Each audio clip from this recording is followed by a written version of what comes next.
woon fii au niveau de Saint-Louis avec le ministre de l'hydraulique et de l'assainissement monsieur Cheikh Tidiane Dièye mi ngi woon Ndar depuis démb dans le cadre du projet Setal Suñu Réew avec le premier ministre Ousmane Sonko tey jii ñu waroon am des séries de visites avec surtout toute la coordination du ministère de l'hydraulique, le directeur du GPRE, la direction de l'hydraulique, la direction de la planification, la cellule de l'OMVS. Il y avait aussi les DG de la SONES qui étaient là. Dañu bëggoon tey dem sur le lac, dem sur le barrage de Diama et aussi un peu visiter ouvrage yi nga xam ni am nañ ko au niveau de Richard Toll avec l'ouvrage de la Tawé, mais malheureusement ak taw yi am la piste qui mène de Gnit à Keur Momar, la piste qui mène à Gnit dafa impraticable et aussi au niveau national comme taw yi bëri na ministre était obligé d'aller sur Kaolack parce qu'aujourd'hui il y a des inondations, la pluie est assez importante, donc ce qui fait que suñu mission bi ñu waroon def au niveau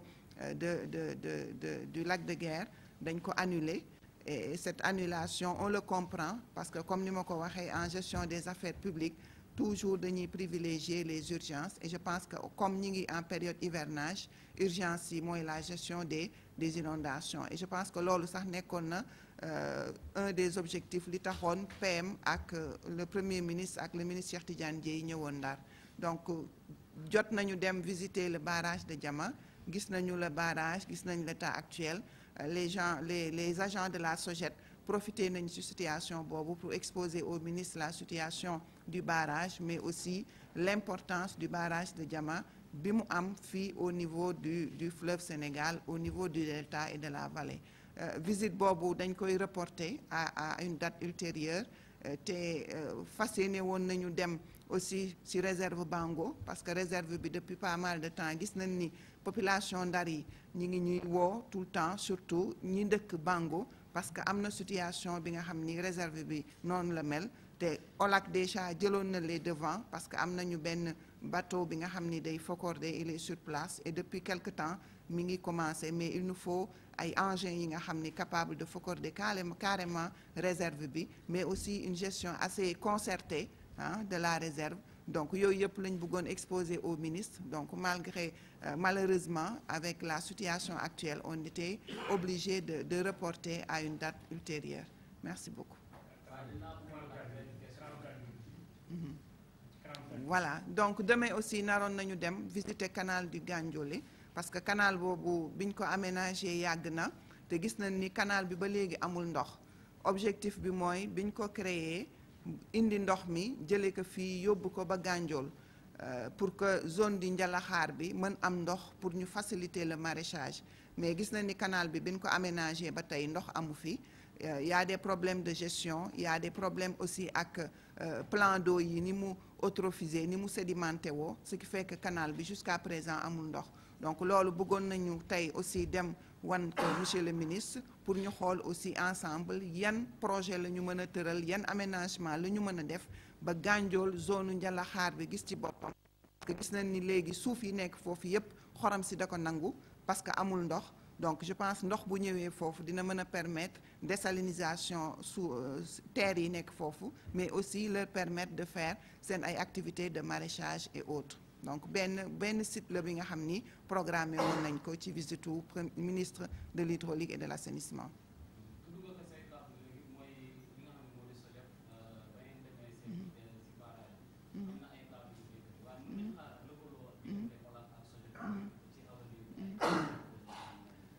Lëkkaloo boobu am na ba pare parce que OLAC li may wax nous sommes dans un cadre de concertation te OLAC dafay gérer tout ce qui est plan d'eau cours d'eau intérieur mais mënuñu wax plan d'eau fii surtout zone nord te mënuñu wax le fleuve Sénégal et ce fleuve Sénégal OMVS moo koy gérer donc forcément ñun ñi ngi liggéey ak SOGED par rapport chaque jour dañuy envoyer la situation hydrologique la situation du barrage projet yi OLAC am yëpp muy le Préferlo muy le PISEA muy projet yi ñu am dans la zone des 3 marigots projet yooyu yëpp mënuñu ko exécuter sans pour autant mu am concertation avec l'OMVS avec la SOGED donc concertation boobu am na ba pare ñi ngi ci parce que gestion des ouvrages yi nga xam ni nekk na ci zone bas delta bi yëpp mënuñu ko gérer sans l'aval ou bien sans l'avis ou bien sans la concertation de la SOGED. Donc je pense que loolu ñi ngi ci te dinañ ko gën a béral incha allah. Merci. Aujourd'hui, on avait prévu une mission avec le ministre de l'Hydraulique et de l'Assainissement, M. Cheikh Tidiane Dièye, qui était là depuis hier dans le cadre du projet Setal Suñu Réew. On voulait profiter de sa venue, on avait programmé ça pour aller un peu visiter le barrage de Diama, aller sur l'ouvrage de Richard Toll, sur la Tawe, d'aller aussi au niveau du lac de Guerre pour pouvoir voir un peu de visu la problématique et les enjeux qui sont au niveau de la zone du lac de Guerre. Mais aujourd'hui, comme presque sur l'ensemble du territoire national, il y a eu des pluies assez abondantes. Et même ici dans la zone nord, on nous a informé que la piste de Nit qu'on devait emprunter pour embarquer une fois arrivé à Keur Momar, donc cette piste elle est impraticable. En plus aussi, il y a des urgences au niveau de Kaolack parce qu'il y a eu des fortes pluies hier et il y a des inondations. Donc comme on est dans la gestion des affaires publiques, donc toujours on privilégie les risques. Et là actuellement, je pense que la situation actuelle du pays, on est en période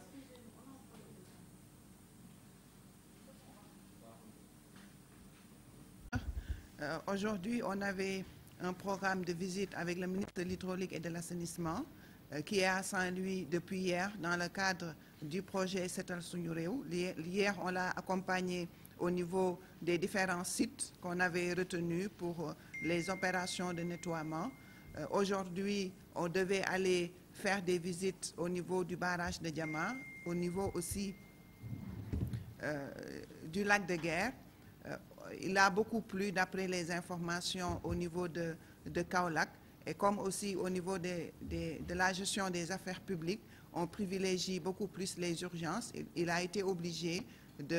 d'annuler la mission pour aller directement sur Kaolack. Donc c'est la raison pour laquelle, comme aujourd'hui on avait convié nos hôtes venus de Dakar, la DGPRE est là, la direction de l'hydraulique, la direction de la planification, la cellule de l'OMVS, OMVG, ainsi que les usagers du lac et aussi les agents de l'OLAC.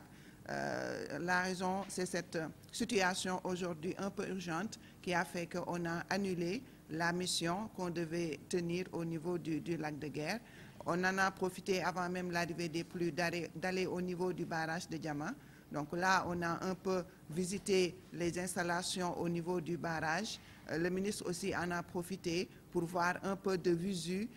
l'impact des eaux au niveau du barrage, mais aussi la situation actuelle du barrage de Diama. Donc c'était ça dans l'ensemble.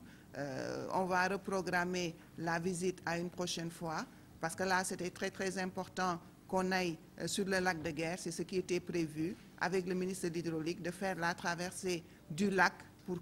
pour qu'il voit aujourd'hui de visu la situation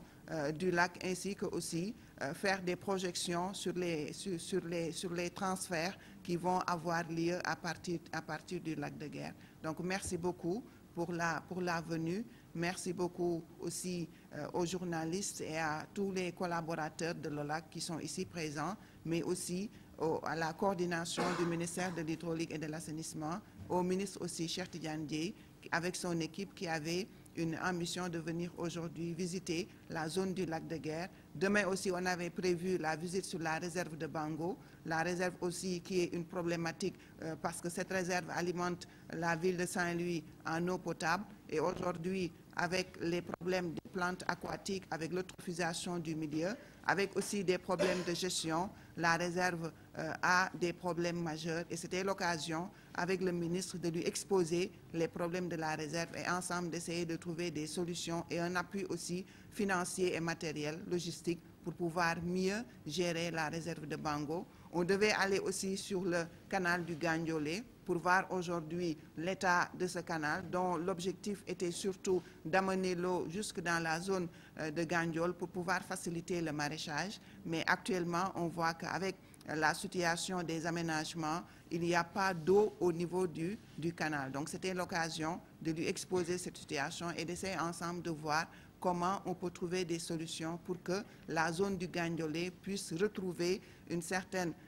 situation favorable à l'agriculture, surtout au maraîchage. Donc c'était ça dans l'ensemble. On remet ça à une prochaine fois, Inch'Allah, et j'espère que la prochaine fois sera la meilleure. Merci beaucoup. Voilà. Bon, vous pouvez poser, mais est-ce que sera...